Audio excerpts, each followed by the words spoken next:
पत्नी किसकी? कई प्रयासों के बाद राजा विक्रमादित्य ने एक बार फिर बेताल को पकड़ लिया। वो उसे जब योगी के पास ले जाने लगे तो बेताल ने नई कहानी शुरू कर दी। बेताल ने नई कहानी सुनाते हुए कहा कि एक समय की बात है, धर्मपुर नाम के नगर में गंधर्वसेन नाम का युवक रहता था। गंधर्वसेन की कद काठी बहुत आकर्षक थी। यही कारण था कि कई लड़कियां उससे विवाह करना चाहती थीं, लेकिन गंधर्वसेन को उनमें से एक भी लड़की पसंद नहीं थी। ब्राह्मण पुत्र गंधर्वसेन जब अपने घोड़े पर सवार होकर नगर में निकलता था तो सारी लड़कियां उसे देखती रह जातीं। गंधर्वसेन किसी की तरफ नहीं देखता और तेज गति से नगर को पार करके रोजाना एक मंदिर की ओर निकल जाता था। यह मंदिर काली देवी का मंदिर था। गंधर्वसेन काली माँ का बहुत बड़ा भक्त था। वो हर दिन माँ काली की पूजा किया करता। एक दिन जब वो मंदिर से लौट रहा था तो उसने नदी के किनारे एक धोबी की लड़की को कपड़े धोते हुए देखा।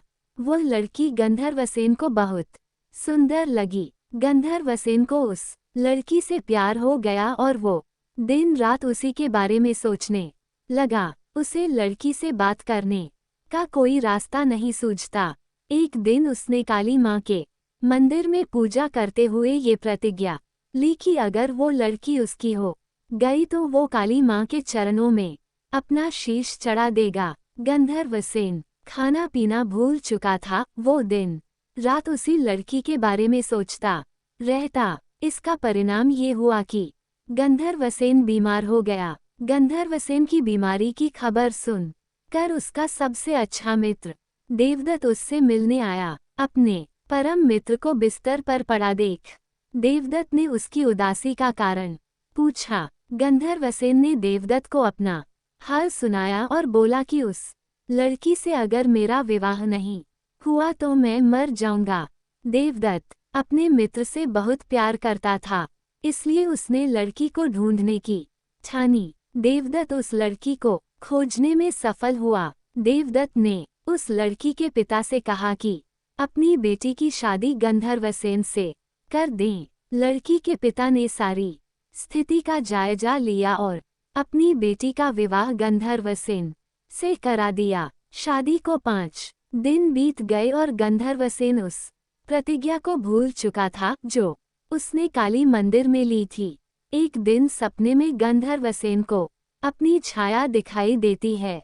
उसकी छाया उसे वो प्रतिज्ञा याद दिलाती है और कहती है कि अगर तुम ये प्रतिज्ञा पूरी नहीं करोगे तो स्वार्थी कहे जाओगे। अगले दिन गंधर्वसेन को अपनी गलती का एहसास होता है और वो काली मंदिर में अपनी बलि देने के लिए तैयार हो जाता है। वो अपने मित्र देवदत्त को बुलाता है और उससे कहता है कि मैं, तुम और तुम्हारी भाभी मंदिर चलते हैं।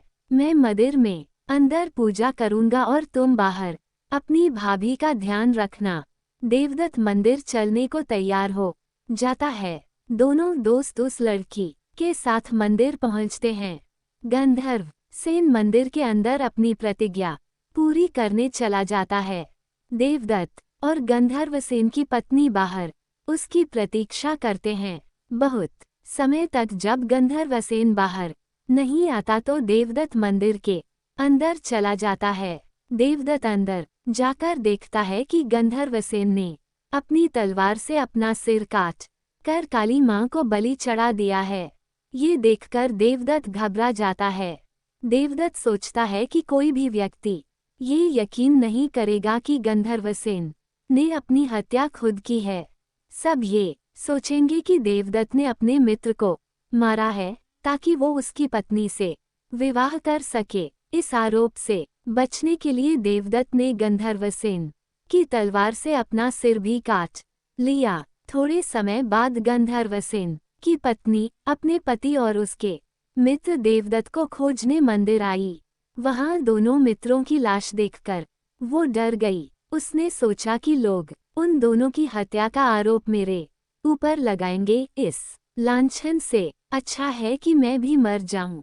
जैसे ही उस लड़की ने अपना सिर काटने के लिए तलवार उठाई वैसे ही वहां माँ काली प्रकट हुई। माँ काली ने कहा, पुत्री मैं तुमसे प्रसन्न हूँ, बोलो क्या वरदान मांगती हो। लड़की ने कहा, आप इन दोनों को जीवित कर दीजिए। काली माँ बोली, तुम इन दोनों के सिर इनके धड़ों पर रखोगी तो ये जीवित हो जाएंगे।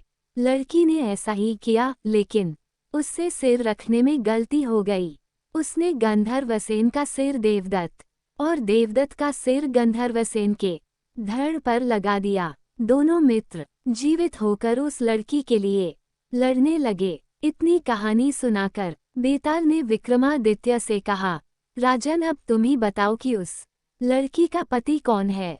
विक्रमादित्य को जवाब मालूम था, अगर वो चुप रहता तो बेताल उनका सिर धड़ से अलग कर देता, इसलिए विक्रमादित्य बोले, व्यक्ति की पहचान उसके चेहरे से होती है, इसलिए देवदत्त उस लड़की का पति होगा, क्योंकि उसके धड़ पर गंधर्व सेन का मस्तिष्क वाला हिस्सा लगा है। बेताल ने कहा, इस बार भी तुमने सही जवाब दिया है, इसलिए मुझे फिर से उड़ जाना पड़ेगा। इतना बोलकर बेताल फिर से घने जंगल की ओर उड़ गया। राजा विक्रमादित्य फिर से बेताल को ढूंढने के लिए उसके पीछे चल दिए। इस कहानी से हमें सीख मिलती है कि इंसान जो भी करता है अपने मस्तिष्क से ही करता है, इसलिए उसकी पहचान मस्तिष्क से ही होती है। दोस्तों, ऐसे ही ज्ञानवर्धक और मनोरंजक कहानियों के लिए हमारे चैनल को सब्सक्राइब करें, अपने दोस्तों में शेयर करें, बेल आइकन को हिट करें ताकि हमारे हर वीडियो की सूचना आपको मिलती रहे। वीडियो यहाँ तक देखने के लिए आपका बहुत बहुत धन्यवाद।